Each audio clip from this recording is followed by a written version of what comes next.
What in the world does this mean? Remember earlier that Gasset made the claim, and I need to actually find it. He said earlier on a previous page, he says, here we go. He says, to start with, an appearance of universal material ease, never had the average man been able to solve his economic problem with greater facility. Whilst there was a proportionate decrease of great fortunes, the life became harder for individual work. The middle classes found their economic horizon widening every day. Every day added a new luxury to their standard of life. Every day their position was more secure and more independent of another's will. What before had been considered one of fortune's gifts, inspiring humble gratitude toward destiny, was converted into a right, not to be grateful for, but to be insisted on. What he's saying is that we take for granted the material ease with which all of this fabric of reality provides us our identity, right? I expect now there to be a camera, for example, that will be better than the one I'm filming my video on now, right? I want a camera that will have, it'll be all digital.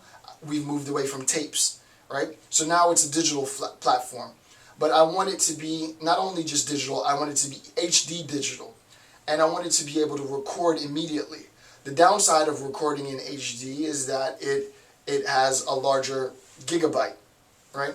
So what do we want now? We want it to record in HD and have a smaller gigabyte and be more instantaneous, so that when I do my chop and edit, I can upload it much faster and so on and so forth, right? I have that expectation, right? We have that expectation. I want that product. I want that product, and I want that product right now. I have a phone, but it's not a smartphone. And now I want a smartphone. And I want my phone to be able to spell check because I don't have a spell check. And I want it right now. I'm spoiled. I want it now. Right? And not only that, I want my phone to be able to interface with my computer and interface with my camera. You can imagine that there will be USB phones, I don't know, where I can take the data from my camera, upload it to my phone, and immediately post it to the web. I want that technology, and I want it right now. Right? So you can see where the child is spoiled, right? This is the great scene in Charlie and the Chocolate Factory, where the young girl has the father who will buy her anything, right? She wants it, and she wants it now.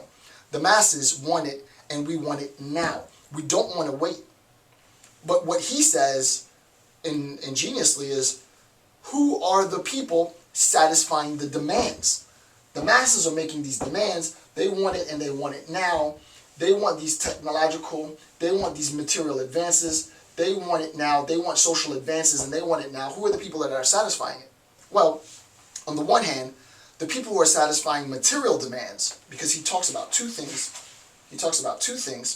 He says both material and social, and these spoiled masses, now this makes sense, and these spoiled masses are unintelligent enough to believe that the material and social organization, there's two things that we need as mass: material and social organization. Within social is political, etc., etc. Within material is technological and scientific. So you have two separate massive communities that support the demands of the masses. You have the tech side that supports the masses, and you have the social side that supports the masses. I myself am in the social side. There are others, colleagues of mine, that are in the material side, what Gasset would say material side. The material side are your physicists, your scientists, maybe anthropologists, your geologists, and so on and so on. Very hard science-based side.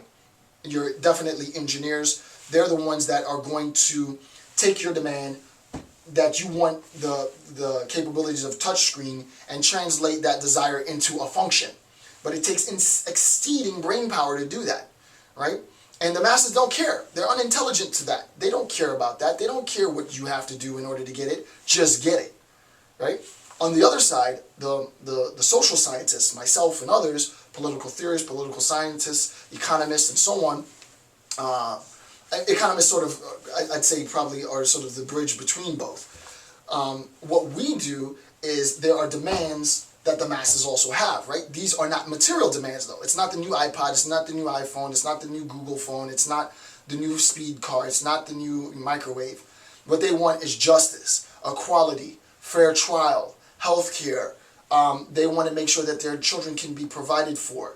They want to make sure that they can own property. They want to make sure that they live in a safe environment. All of these are social concerns, right? And those who address social concerns, myself and others, what we do is we operate in a different nexus. Our nexus that we operate is interpretive, is ideological, is theoretically based. And what ends up happening behind the scenes, unbeknownst to the masses, is that there's a constant exchange of information. Now that we understand that this is the material and social, right? There's a constant exchange of information.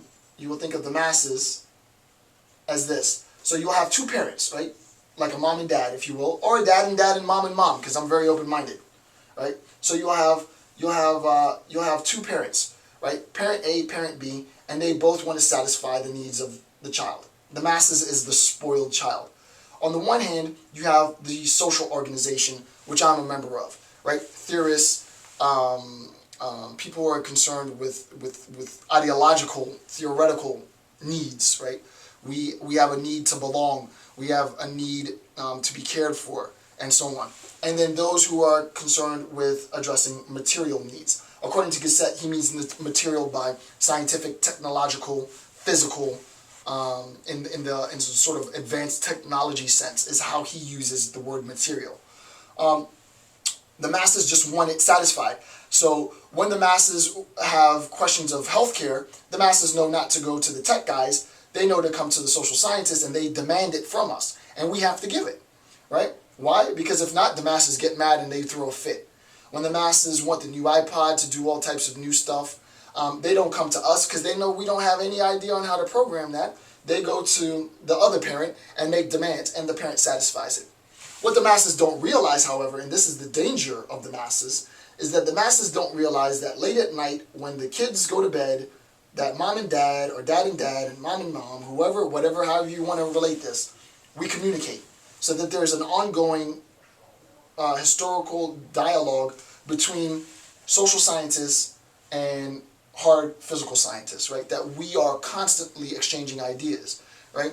And I think in my discussion on logical positivists, that was, though it was failed in a sense, that was the attempt, was to really bridge the gap between the social sciences and the hard sciences by saying that hard scientists need a proper vehicle to make scientific reason accessible to the spoiled child.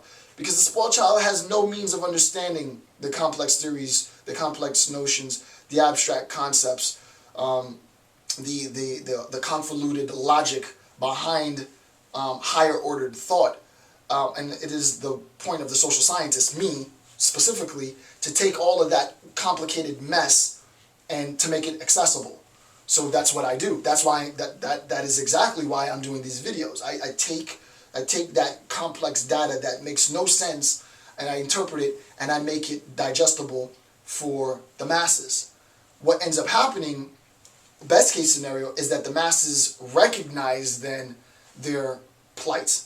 The masses recognize that portions of its community will make these demands, and hopefully you have social reform, which we haven't gotten to yet. So the masses change, right? But if there isn't a change, if there isn't a recognition within the masses that the parents, and according to the Gasset, now I can erase this, that the parents, if you will, he doesn't use the word parents, I'm just using that so that you understand it. The foundation of this is substantiated by material and social organization.